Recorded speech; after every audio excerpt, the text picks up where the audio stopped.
Amén. Muy bien, mi familia. Gracias por estar con nosotros este día. Quisiera pedirles que puedan acompañarme en sus Biblias. Hemos estado hablando durante estas últimas semanas en las reuniones de los días miércoles acerca de la misión de la iglesia y el por qué debemos proclamar a Jesús. ¿Por qué debemos proclamar el nombre de Cristo?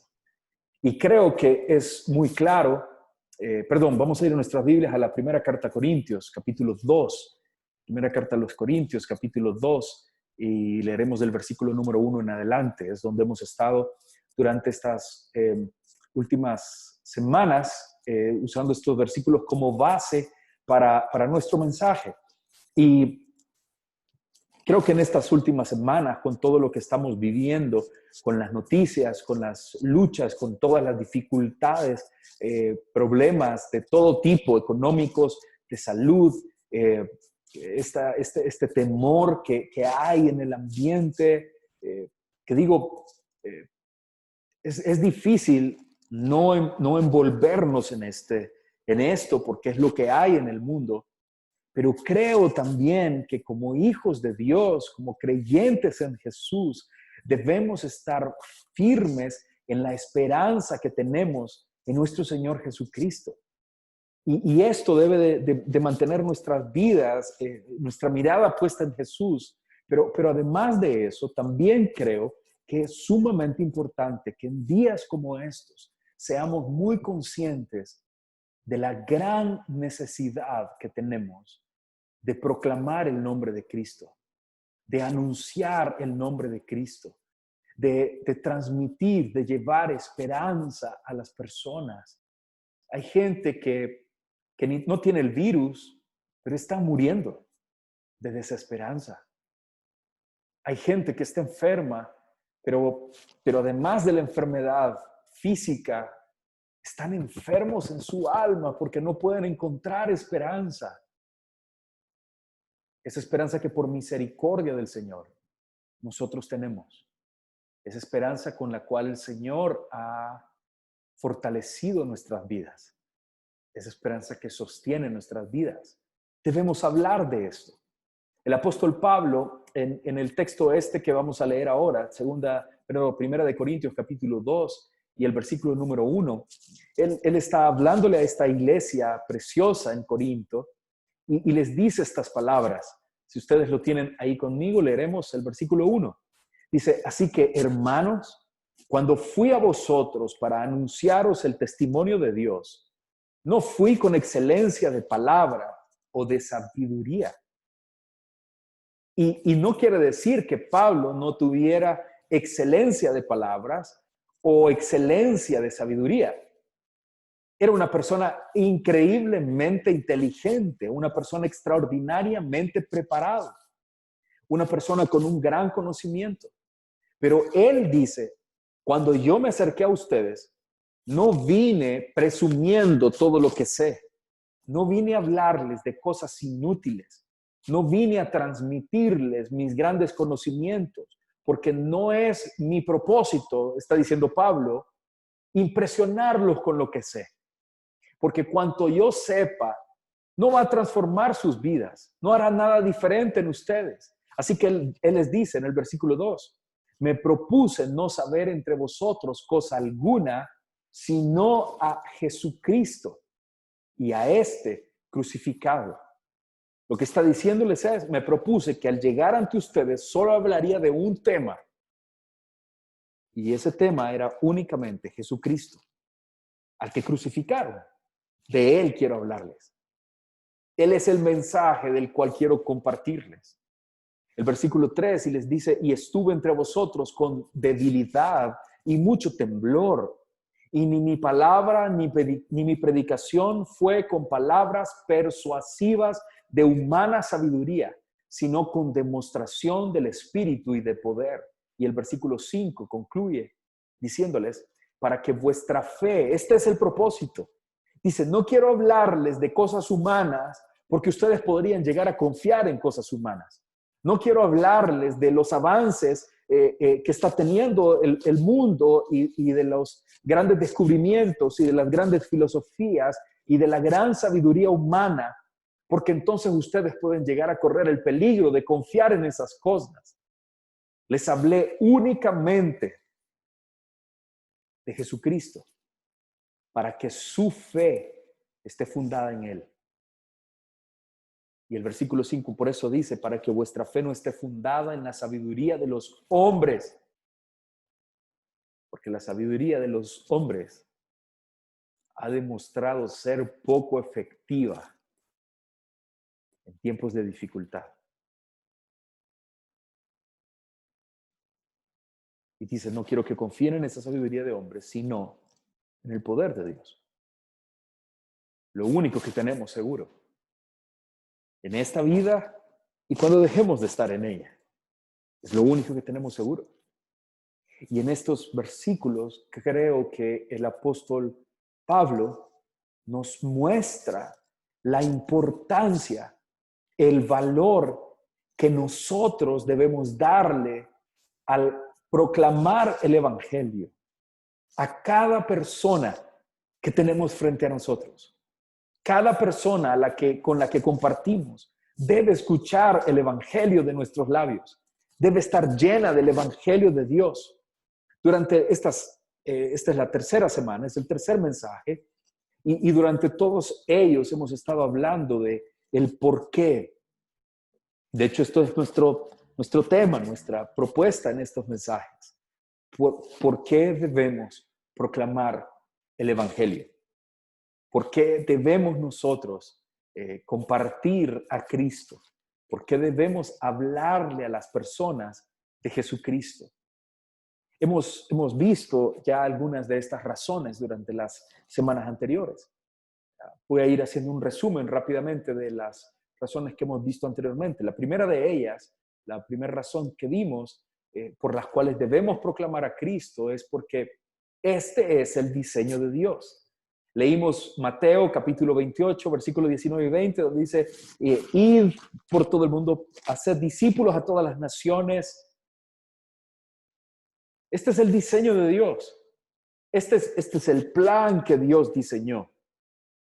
El que nosotros podamos hacer esta labor, que podamos compartir del evangelio, que podamos anunciar el evangelio. Debemos hacer esto porque es el diseño de Dios. La razón número 2 que vimos en la primera semana de estos temas, la razón número 2 que estuvimos compartiendo es que debemos compartir el evangelio, proclamar a Cristo, porque es el único. No estoy exagerando. No es una exageración. La razón número 2 es que es el único camino para ser salvos. Cuando la gente dice, todas las religiones son buenas, todas las religiones llevan a Dios, no es cierto. De hecho, las religiones no me llevan a Dios. Las iglesias no me llevan a Dios.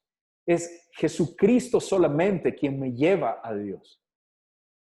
La razón número 2, entonces, que estuvimos viendo es el único camino. No hay otro camino fuera de Cristo.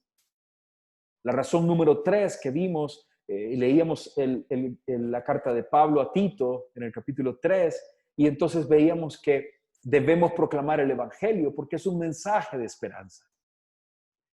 La gente necesita este mensaje.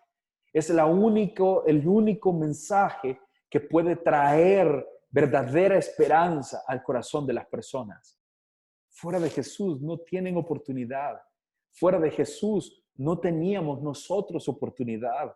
Dice la Biblia que nosotros éramos otro tipo de personas, otro tipo de vida. Esto decía la carta de Tito.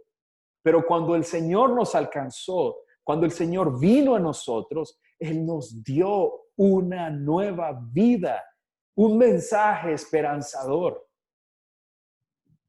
El número 4, veíamos también ya la semana pasada, que este es el deseo de Dios para todos los hombres. Dios desea que todos sean salvos. Eso fue lo que leímos en la carta de Timoteo la semana pasada. Decía que el deseo de Dios es que todos sean salvos.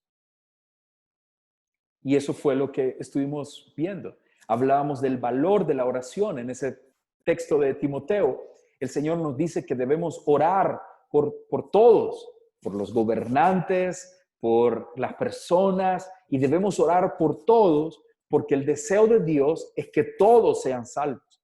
Así que la semana pasada decíamos, una de nuestras oraciones debe ser que el Señor nos dé oportunidades para testificar de Cristo. Que el Señor nos permita a cada uno tener nuevas oportunidades para proclamar el nombre de Cristo y anunciar el evangelio a todos los que no lo conocen. Debemos tener esta oración evangelística, tener que el Señor nos conceda oportunidades. Y la razón número 5 con la que terminamos la semana pasada es que debemos proclamar a Cristo porque es la manera de protegernos en contra de los falsos maestros que hay. Es terrible la cantidad de mentiras que se hablan en el mundo. Es terrible las aberraciones que en estos días hay. Es asqueroso la manera como en estos días los grupos homosexuales tratan de engañar y tergiversar verdades de Dios. Es terrible como religiones, como gente sin una conciencia de Dios, simplemente hablan mentiras.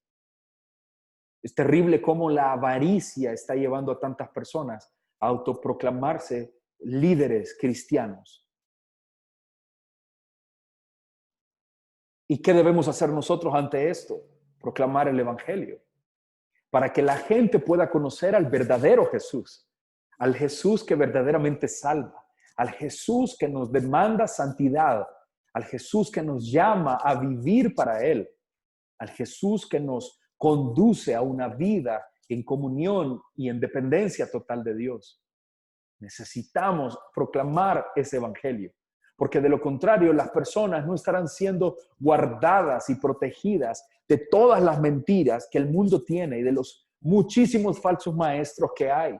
La gente tiene hambre de oír, pero su tendencia es ir y buscar aquello que satisface sus oídos, aquello que satisface sus corazones, sus pensamientos pecaminosos.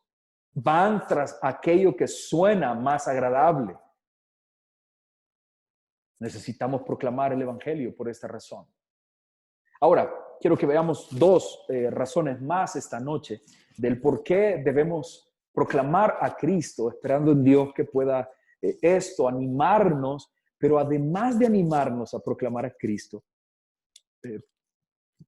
yo le ruego al Señor que ver estos versículos de esta noche también pueda fortalecer nuestros corazones, también pueda traer gozo a nuestros corazones, porque mientras estamos hablando de lo que el evangelio hace en aquellos que lo van a escuchar, también indirectamente estamos diciendo lo que el evangelio hace en nuestras vidas. Estar preparando estos mensajes y estar leyendo estos versículos ha sido de gran bendición a mi vida, porque digo, de lo que Dios me libró al permitirme conocerle, no es poca cosa. No solo es, Dios me llevó a una iglesia para que ahí construyera las mejores amistades de mi vida. No solo es, Dios me llevó a un lugar donde podría crecer un poco más seguro. No solo es eso. Me dio todos estos regalos que hemos estado viendo.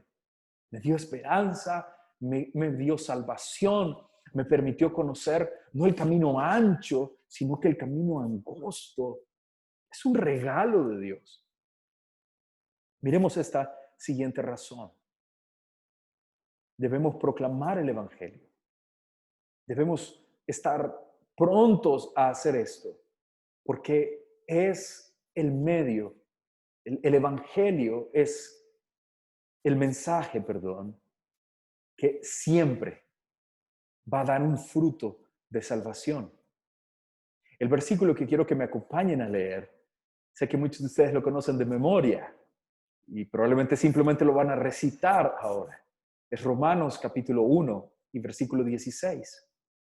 Romanos 1:16 dice de la siguiente manera, sé que lo conocen, es un versículo muy común, y si no es un versículo que conocen ya de memoria, es uno de los que deberían de memorizar pronto.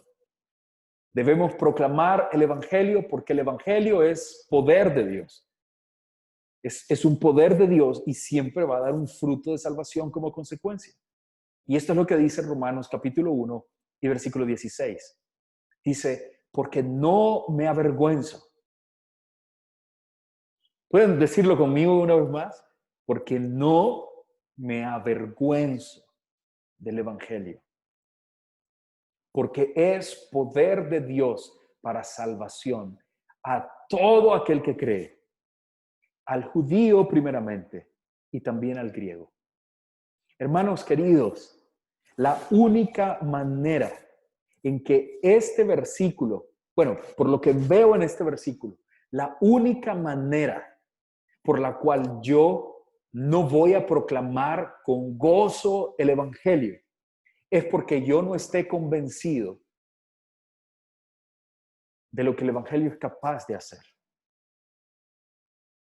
La única razón por la que yo no voy a proclamar el Evangelio con gozo, con ánimo, con alegría, es porque probablemente yo no esté tan convencido del poder del Evangelio. Porque si estoy convencido de eso, yo no voy a poder cerrar mi boca para hablar del Evangelio a todos los que tenga frente. ¿Qué es lo que puede quitar la vergüenza de mí para hablar el Evangelio? Conocer su poder. ¿Qué es lo que puede motivarme a proclamarlo con alegría y con confianza? Conocer el poder que hay en él. Reconocer que el Evangelio es poder de Dios para salvación a todo el que cree.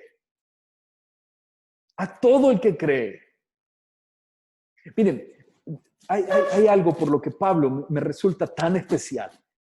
Estos días estudiando las cartas de Pablo ha sido tan emocionante. Ahora que estamos estudiando Filipenses también los domingos, es tan hermoso ver cómo ese hombre vivía confiado plenamente en Dios.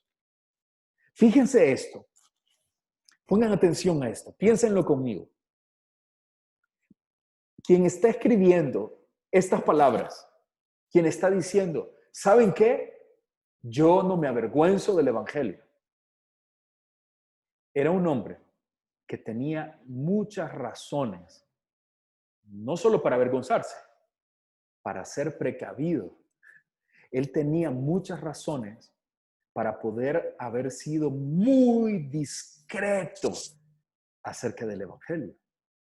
Porque quien está escribiendo estas palabras, a causa del Evangelio, está preso en Filipos, ha estado encarcelado en Filipos, ha sido echado de la ciudad de Tesalónica, es a causa de proclamar el Evangelio, tuvieron que esconderlo para salvar su vida estando en Berea, fue apedreado y maltratado en muchos otros lugares. Este hombre fue juzgado como un loco, como un insensato estando en Corinto a causa del Evangelio. Fue apedreado directamente en Galacia, lo agarraron a pedradas, lo maltrataron, sufrió vergüenza, sufrió señalamientos. Lo acusaron de cosas que no hacía.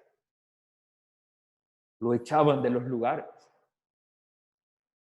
Su familia, sus amigos, sus antiguos amigos, lo rechazaron. Perdió toda su riqueza por causa de ese evangelio. Era un hombre rico antes de llegar al evangelio. Era un hombre con una gran sabiduría. Sabía de todos los temas. En el primer mensaje que hicimos de Filipenses estudiamos que muy probablemente Pablo había sido preparado para llegar a ser uno de los principales líderes judíos de aquel momento. y perdió todo eso por ese evangelio. Esa sería razón más que suficiente para que un montón de estos pastores que ahora andan predicando que el evangelio debe hacerme rico, que el evangelio está para hacerme poderoso y que está para darme mucho dinero, renuncien. He conocido algunos que lo han hecho. Cuando se dieron cuenta de lo que de verdad era el ministerio, dijeron, no, esto no es conmigo. Eran suficientes razones para que Pablo renunciara del evangelio o aprendiera la lección y ahora dijera en voz suave, hermanitos, hay que hablarles del evangelio, pero no le cuenten a nadie que yo ando aquí hablando. Pero eso no es lo que sucede. Pablo dice, a pesar de todo lo que ha pasado, a pesar de todo lo que ha sufrido, a pesar de todas las cosas que ha perdido por causa del evangelio, él sigue parándose y dice, ¿saben qué? Yo no me avergüenzo del evangelio. Estoy orgulloso de ser un hijo de Dios, de proclamar el evangelio. ¿Es masoquista Pablo? No. ¿Está loco Pablo? No. ¿Le lavaron la cabeza a Pablo? No. Él conoce que el evangelio es poder de Dios. Él conoce lo que el evangelio ha hecho, no solo en su propia vida. Él conoce lo que el evangelio ha hecho en la vida de muchísimas personas a su alrededor. Él conoce la obra que el evangelio ha hecho en tantas vidas, comenzando por la suya propia. Él conoce que lo que ha visto, que lo que él conoció en Cristo, no fue un sueño, no fue una ilusión, era real. Y cuando se da cuenta de semejante realidad, él nunca más se puede volver a avergonzar del evangelio. He estado muchas veces en Hilo Vasco, allá con la familia de Hugo. Y siempre que estamos allá y tenemos esta oportunidad de escuchar, hace algún tiempo llegamos con el pastor Edwin, veníamos con el pastor Edwin de Honduras iba a estar acá con nosotros y nos pasamos por Hilo Vasco. Y cuando nos sentamos ahí con la familia de Hugo, yo comienzo a decirle, escuchen esto, porque es impresionante comenzar a escuchar la historia de cómo el evangelio iba llegando. Y ellos comienzan a contar, los papás, la mamá de Hugo, los papás de Hugo cuentan cómo cuando ellos estaban pequeños, sus padres conocieron el evangelio y cómo eran avergonzados por ese evangelio. Pero ¿saben cuál es una cualidad de aquellos que verdaderamente llegan a conocer el evangelio? Nunca se avergüenzan de él, porque experimentan en su propia vida que es poder de Dios. Experimentan en su propia vida una transformación. La familia Barca allá en Hilo Vasco cuentan cómo los apedreaban, les tiraban cosas, el pueblo se cerraba a ellos, les negaban en las tiendas venderles porque eran evangélicos, les rechazaban de manera indiscriminada, era directo, era un ataque directo. Les hacían bola negra los sacerdotes allá y los señalaban y decían, no vayan con ellos. Pero ¿sabe qué no sucedió con esas personas? No se avergonzaron del evangelio. Porque saben, probaron en su propia vida que es poder de Dios. Y gloria a Dios por ellos. Gloria a Dios por mi hermana Mabel y su familia y sus padres. Ahora, gloria a Dios porque siguen ahí sirviendo al Señor. Y oramos por sus vidas ahora para que el Señor los pueda guardar también y los pueda seguir sosteniendo en estos días como estandartes del evangelio. ¿Por qué suceden todas estas cosas? Es que ya vimos que el evangelio es poder. Ya vimos que el evangelio es real. Este versículo tiene una historia muy linda también. Déjeme contarles esto de una forma muy, muy rápida. El contexto cultural de estos versículos es necesario, creo, poderlo comprender un poco mejor. En el Antiguo Testamento, nosotros vemos que Dios escogió a un hombre para formar una nación, a un hombre para formar un pueblo. ¿Quién era ese hombre? Abraham. Génesis capítulo 12 describe cómo Dios hizo un pacto con Abraham, se le conoce como el pacto abrahámico. Y Dios le prometió ahí una nación, le prometió un pueblo, le prometió una tierra y le dijo que haría de él una nación grande. Y además que esta nación grande sería de bendición para muchas naciones. Le dijo, todos los que te bendigan serán benditos y todos los que te maldigan serán malditos. Dios hizo esta promesa.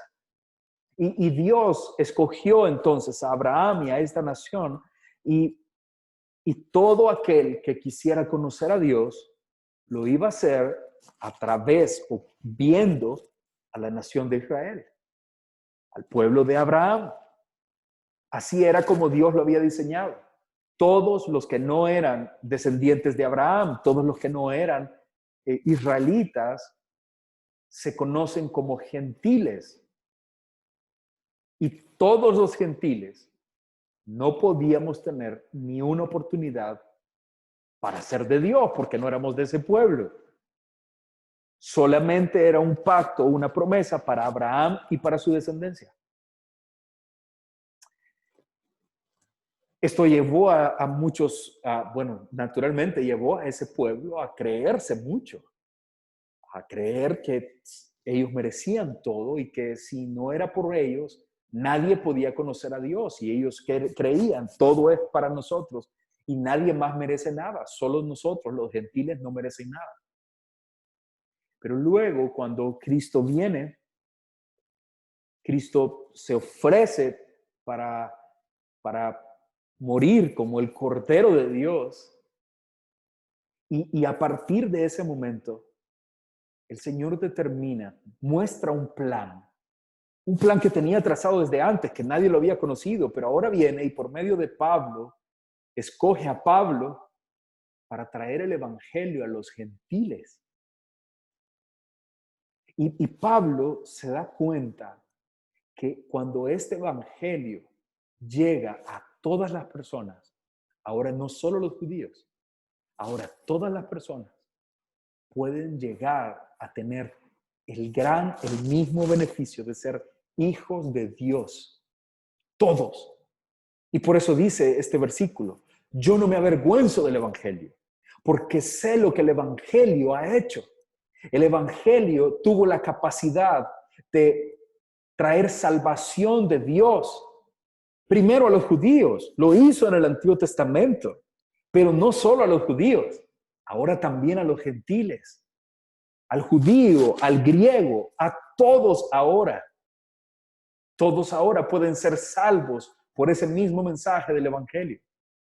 Así que esta es la gran noticia y Pablo dice, no me puedo avergonzar del Evangelio. Ahora, pensándolo para nosotros, ¿qué es no avergonzarse del Evangelio? Creo que todos los creyentes debemos proclamar este Evangelio y necesitamos sacudirnos un poco, cobrar un poco de ánimo, cobrar un poco de valor y recordar la necesidad, la importancia de compartir este Evangelio. Recordar la vida de un hombre como este que nunca se sintió humillado por las experiencias que el Evangelio le provocó. Menciono esto porque muchas veces los cristianos, los pastores mismos, diluimos un poco, ¿entienden? No damos el Evangelio por completo, sino que lo diluimos, le mezclamos un poco, maquillamos un poco el Evangelio con el propósito de que suene agradable. Pero en el afán de hacer esto, pareciera que terminamos avergonzándonos en verdad del Evangelio. Pablo ha reflexionado sobre lo que el Evangelio es. Pablo ha reflexionado lo que costó, el precio que se tuvo que pagar para hoy poder proclamar las buenas nuevas. Pablo se dio cuenta de la magnitud, de la bondad de Dios. Y por eso dice, yo no me puedo avergonzar de este Evangelio.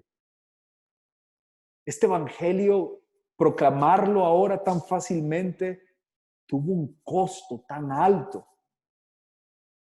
Además, este Evangelio contiene tanta bondad de Dios. No puedo avergonzarme de este evangelio porque es la historia de Jesús. No me puedo avergonzar de este evangelio porque este evangelio lleva marcada la sangre de Cristo que Él tuvo que derramar para que nosotros ahora podamos disfrutarlo. No puedo avergonzarme de este evangelio porque es el único camino para la salvación. Es la única oportunidad para el hombre que está perdido sin Cristo. Ahora, ¿cuándo me avergüenzo del evangelio? Bueno, nos avergonzamos del evangelio. Déjenme darle algunas ideas de cuándo hacemos esto. Cuando nosotros tememos por el temor a ofender a las personas a causa de proclamarles el evangelio, cuando diluimos el mensaje del evangelio para quedar bien, para decirles, está bien, no importa, puede hacerlo, no importa que crea otras cosas, no importa que adore a los santos, no importa por tratar de diluir este mensaje y no sonar tan contundentes, tan radicales, terminamos avergonzándonos del evangelio. Cada vez que no nos atrevemos en público a decir que hemos creído en el evangelio, que somos creyentes en Cristo Jesús, que somos hijos de Dios, nos avergonzamos del evangelio cuando hacemos esto. Cada vez que tratamos que nuestro mensaje sea mejor recibido y por esto sonamos vulgares, seculares, mundanos, nos estamos avergonzando del evangelio. Cada vez que no nos atrevemos a hablar de nuestra fe en nuestros lugares de trabajo, en nuestros lugares de estudio, con nuestras familias, con nuestros vecinos, nos estamos avergonzando del evangelio. Esta temporada, esta generación, es curioso cómo cada persona que se va, por ejemplo, de vacaciones, cuando regresa, o ni tan siquiera cuando regresa, cuando está donde esté, de inmediato está hablándole a todo el mundo de su experiencia y no se aguantan por tener un wifi listo para comenzar a subir las fotos y presumir del lugar donde estuvo y de las playas y del cuerpazo que se tiene porque cómo ha rebajado y nos encanta presumir de donde anduvimos y ponemos las fotos del avión y ponemos las fotos de las nubes para enseñar y queremos presumir todo eso y queremos que todo el mundo se dé cuenta con toda humildad de dónde hemos andado. Queremos hablar de nuestra experiencia y mostrarle a todos de aquello que nos impresionó. ¿Por qué no hacemos eso mismo con el evangelio? ¿Acaso no nos ha impresionado? ¿Acaso no ha sido impactante lo que ha hecho en nuestras vidas? ¿Acaso no es espectacular la manera en que nos ha dado vida, esperanza, gozo, paz? ¿Por qué no sale eso presumido en nuestras redes sociales? ¿Por qué no lo presumimos en nuestras historias a contar? Qué gran ejemplo es Pablo, ¿no es cierto? Dice, yo no me puedo avergonzar del evangelio. Es poder de Dios. El evangelio jamás puede ser un motivo de vergüenza para mí, porque mi Señor nunca se avergonzó de ser sacrificado por mí. Así que yo no puedo avergonzarme de Él. Yo no podría avergonzarme de quien no se avergonzó por mí. Debemos estar siempre dispuestos a proclamar ese evangelio. La siguiente razón que quiero que veamos juntos esta noche. ¿Por qué debemos proclamar el evangelio? Les ruego al Señor que esta noche llene sus corazones no solo de una pasión y anhelo y gozo por predicar el evangelio, sino que llene nuestras vidas de gozo al ver el regalo que tenemos en Cristo. ¿Por qué debemos proclamar el evangelio? Además, esta es la siguiente razón. porque Cristo viene pronto. Me encanta decirles esto. Me encanta pensar en esto. Disfruto soñar con esto. Disfruto pensar en esto. Recuerdo que cuando estábamos comenzando la iglesia, íbamos a comenzar la iglesia, las reuniones ya formales en la iglesia. Uno de los temas que escribíamos con los hermanos que estábamos trabajando, uno de los temas que escribíamos ahí es que decíamos, debemos predicar constantemente que Cristo viene pronto y que nuestra esperanza nunca debe estar puesta en esta tierra y en los días y en las cosas que esta tierra me puede ofrecer. Nuestra esperanza debe estar puesta siempre en lo que me espera cuando esté con Él, en cuando cara a cara pueda contemplarle a Él, en cuando cara a cara pueda verle y contemplarle plenamente, y cuando pueda estar ahí frente a Él, adorándole con gozo y celebrando su nombre. No, hermano, no hay millones de dólares que puedan satisfacer o mejorar esa oferta. No hay nada que pueda superar el regalo y por eso tratamos de constantemente llevarnos e ir juntos a pensar en esta verdad. Cristo viene pronto y esto para nosotros no es un miedo. No le tengo miedo a que venga. Añoro que venga. Sueño con el día en que venga. Paso cantando todo el tiempo que puedo acerca de esos himnos que me recuerdan que Él vendrá pronto. Amo estar caminando o manejando o trabajando y estar cantando alabanzas que me hagan pensar en qué será el día que le tenga a Él, en qué será el momento en que le vea, en qué será el día en que pueda entender todas las cosas. Mis himnos favoritos, no los cantamos acá porque no los tengo grabados, pero mis himnos favoritos tienen que ver con eso. Me encanta, hay un himno precioso que dice, cara a cara espero verle, más allá del cielo azul, cara a cara en plena gloria he de ver a mi Jesús. Me encanta pensar en esto. Otro himno dice, un día el mundo dejaré, a la dorada playa iré y llegando al cielo cantaré, Cristo mi camino guió. Me encanta pensar en eso. Me encanta pensar que Cristo viene muy pronto. No por lo que dicen las noticias, no por lo que los periódicos hablan, no por ver los acontecimientos que están sucediendo, porque la palabra me lo dice, porque la Biblia está afirmándome constantemente que Cristo vendrá muy pronto. Ese es el gozo en nuestra vida.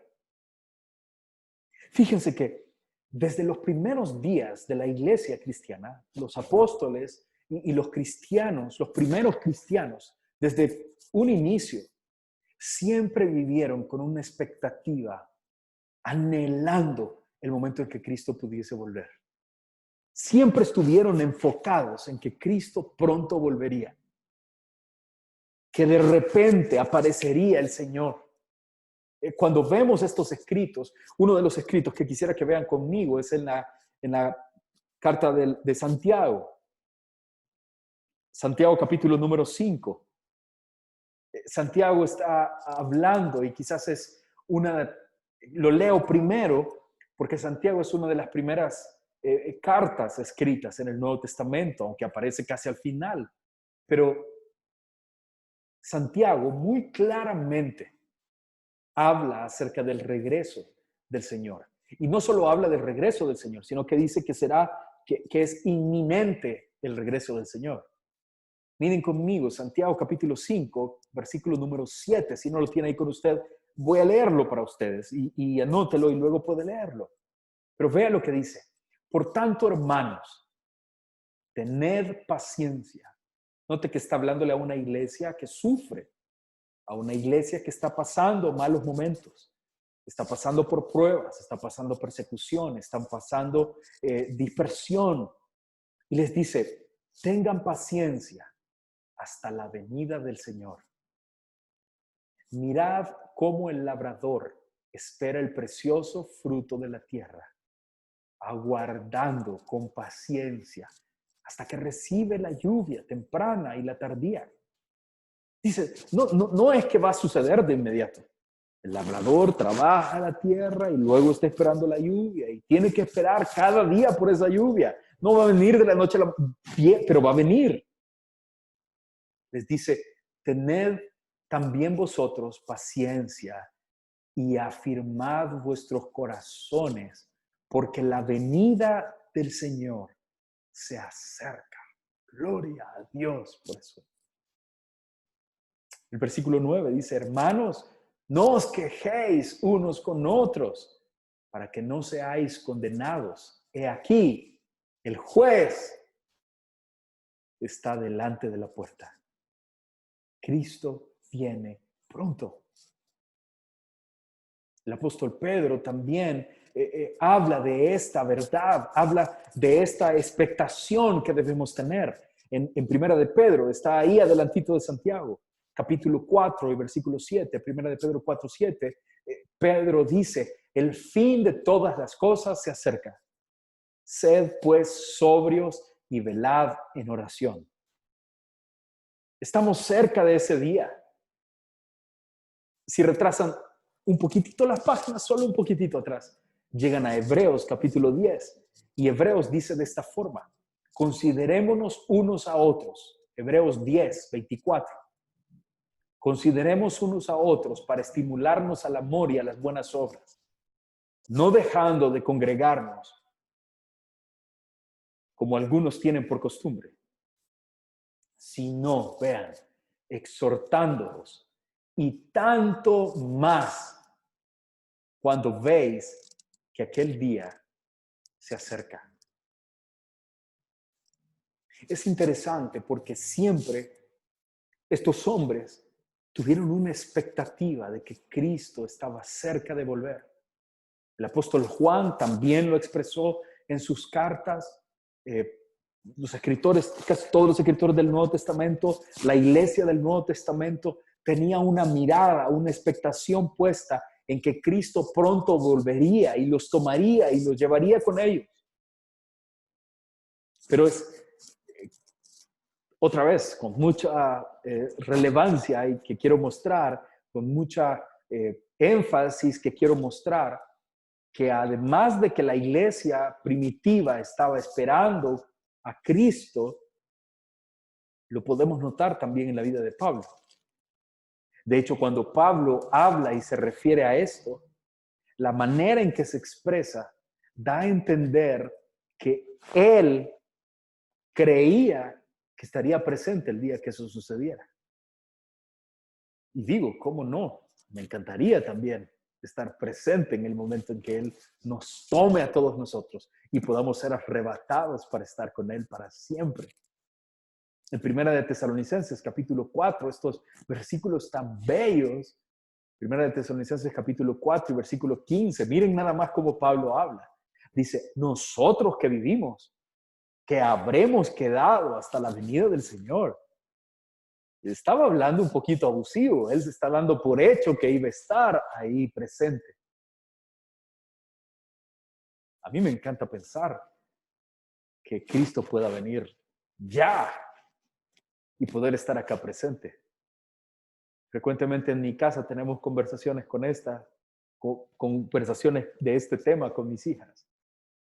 Y soñamos y hablamos y tenemos ideas locas todos de cómo será y cómo vamos a ir y cómo vamos a estar.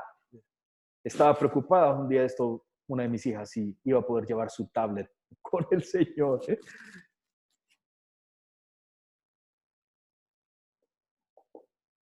La verdad de esto es que Cristo vendrá muy pronto.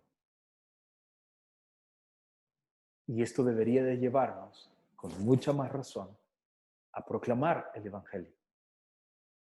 Uno, porque este era el deseo de Dios. Y segundo, porque como hemos dicho anteriormente, Él es el único camino. Y aunque usted no lo crea, los días que quedan son pocos. No sé cuántos serán. No tengo una idea de cuántos serán, pero sé que son pocos. Oro cada día para que sea ya. Le pido al Señor que nos lleve ya. Ya queremos estar con Él.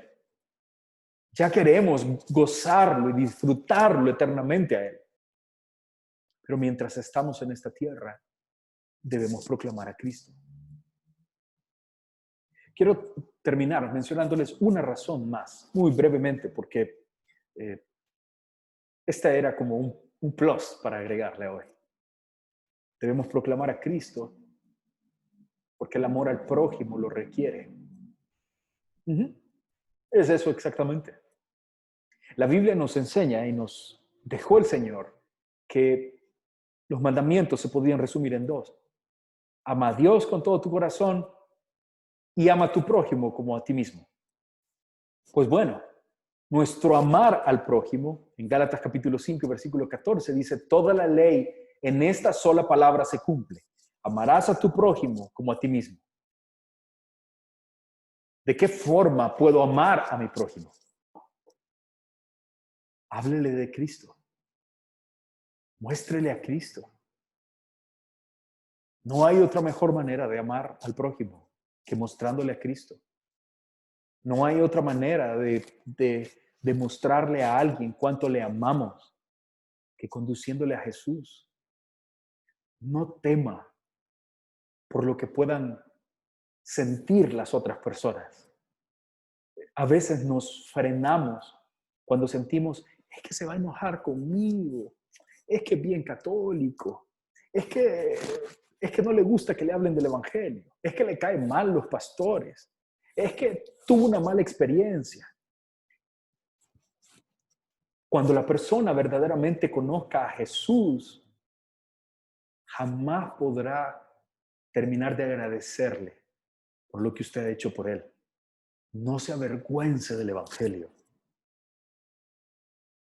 Si usted supiera, solo es un ejemplo, yo no estoy diciendo jamás, no estoy pensando jamás que tengo una fecha en que Cristo vendrá. Pero si yo supiera que Cristo el viernes vendrá, ¿con cuánta urgencia usted iría a su familia que tanto ama a decirle, arrepiéntete por favor? No tenemos más opción. No va a haber sábado. El viernes Cristo viene.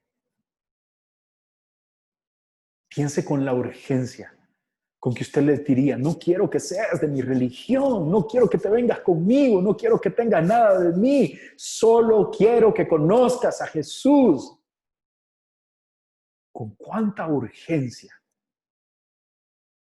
usted te tomaría todo el saldo que tiene en su teléfono para hablarle de Cristo a su amigo que tanto quiere, a su amiga que tanto aprecia, a su familiar, a su padre, a su madre, a su hermano, a su hijo? Yo no puedo asegurarle que Cristo viene el viernes, pero puedo asegurarle que es muy pronto. Tampoco puedo asegurarle que tendremos todas las oportunidades del mundo. No podemos saber cuánto tiempo estaremos acá. Proclame a Cristo. Proclame a Cristo. Leí una historia muy linda. Un hombre se llamaba John Harper. Un hombre piadoso, un hombre de Dios. Esta es una historia sorprendente acerca de él. Y creo que a todos nosotros nos hará muy bien poderlo escuchar. Este hombre nació en un hogar cristiano en los años 1800. Él nació en 1872.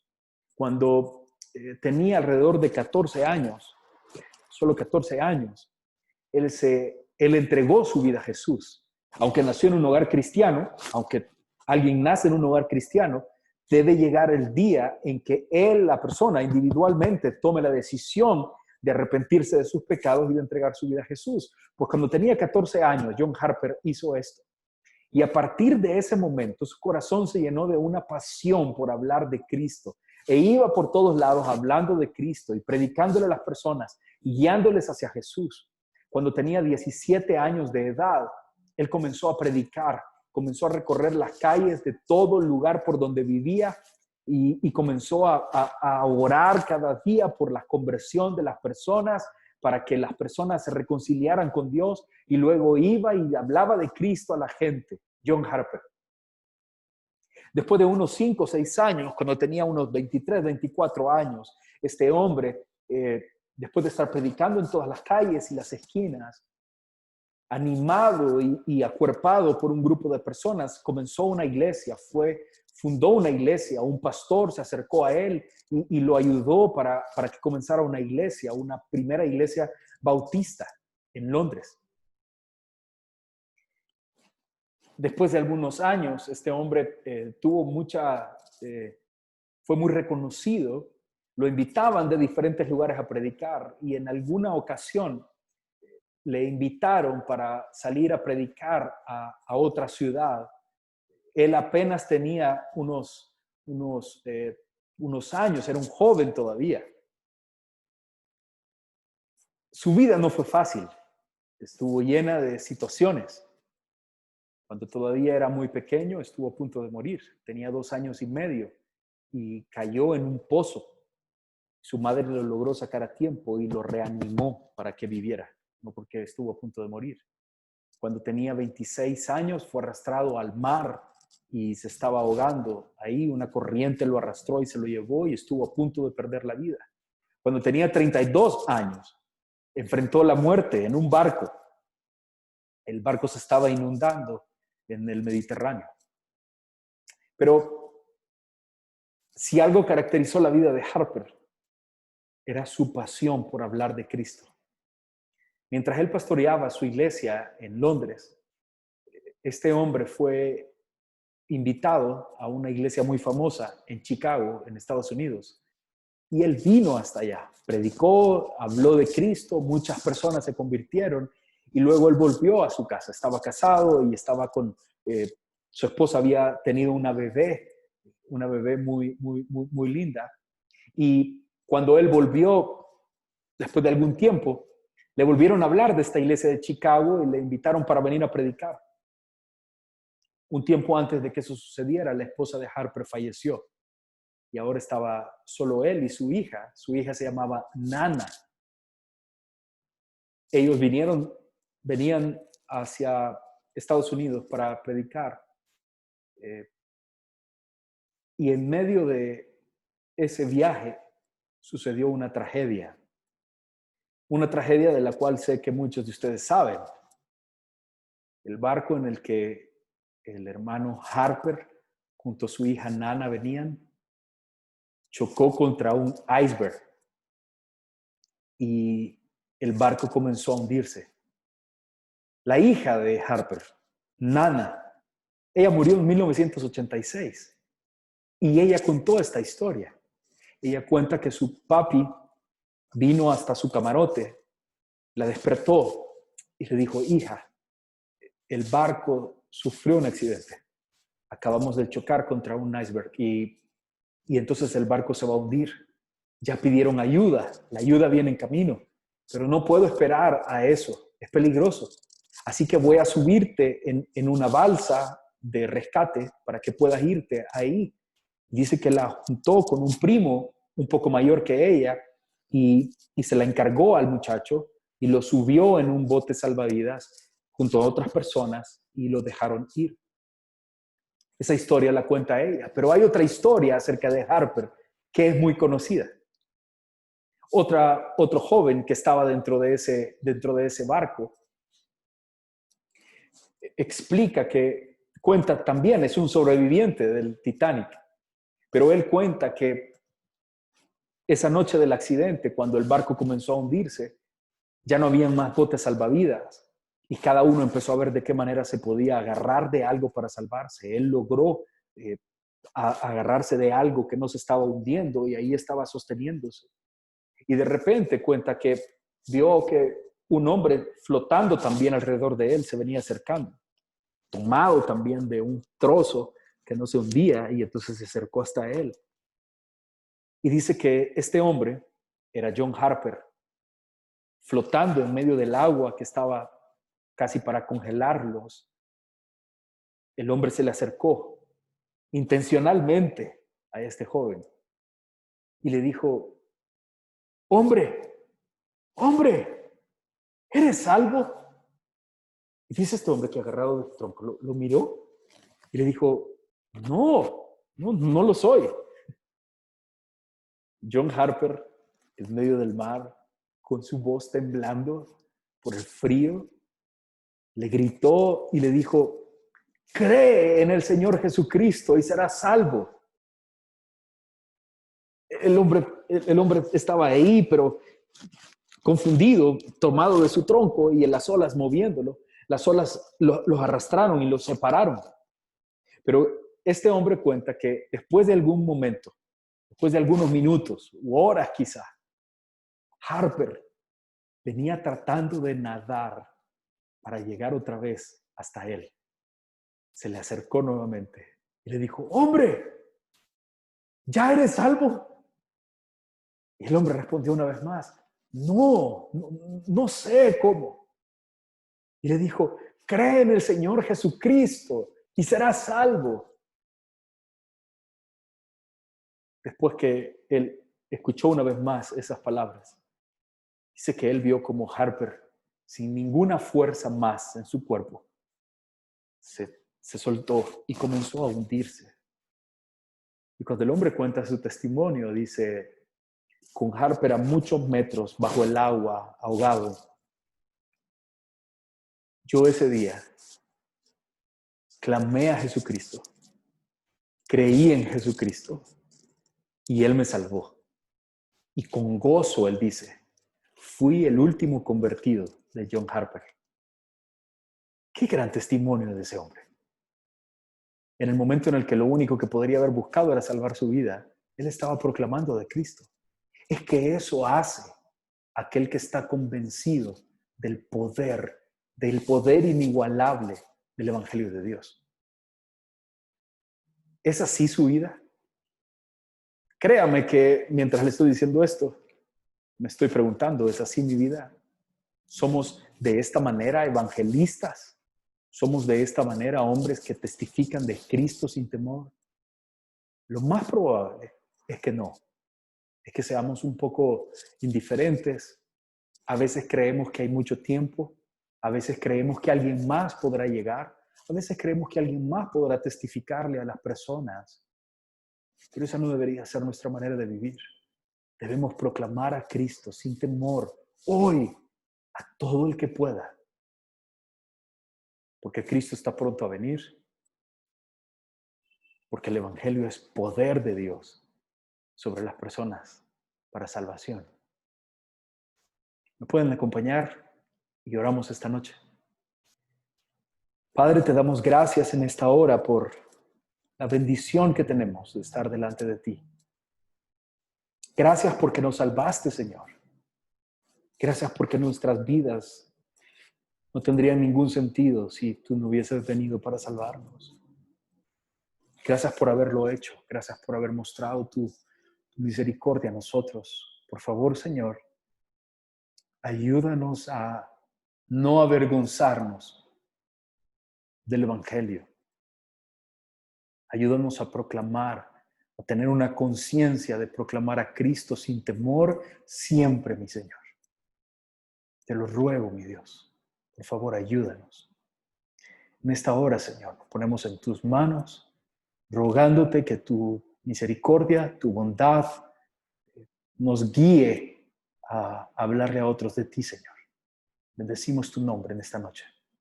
En el nombre de Jesús. Amén. Amén. Gracias, mi familia, por estar con nosotros esta noche. Espero que vayamos y proclamemos a Cristo sin temor. Que retomemos la pasión que quizás en algún momento tuvimos. Que hablemos de Cristo con valor en donde quiera que estemos. Un gozo, porque este es el llamado que tenemos todos nosotros. Amén. Abro acá para todos. Que Dios me los bendiga. Eli. Hola. Que Dios me los bendiga a todos, mi familia. Feliz noche. Buenas noches. Buenas noches. Manueli. Dios los bendiga. Victoria, por ahí te estamos. Les bendiga. Dios los bendiga. Dios los bendiga. Salud, Mieli. Salud, mi Felicidades. Terlita, no te veo. Ah, ya te vi. No te Felicidades veo. a los hermanos de Canadá que están ahora de Día de Independencia. Sí. De luna de miel. Gracias, pastor, por el mensaje. Buenas noches. Buenas noches, bendiciones. Dios les bendiga. Buenas noches. Buenas noches, Abraham. Dios te bendiga, hermano. Buenas noches. Buenas noches para todos. Gracias por el mensaje, pastor. Dios bendiga, mamita. Ya lo voy a marcar, mami. Bye, linda, está bien. Bye, Silvita. Dios, Milita. Adiós, Carlita. Adiós, Pati. Dios te bendiga, Adiós, Pati. Celi. Adiós, hermano Cristian. Buenas noches.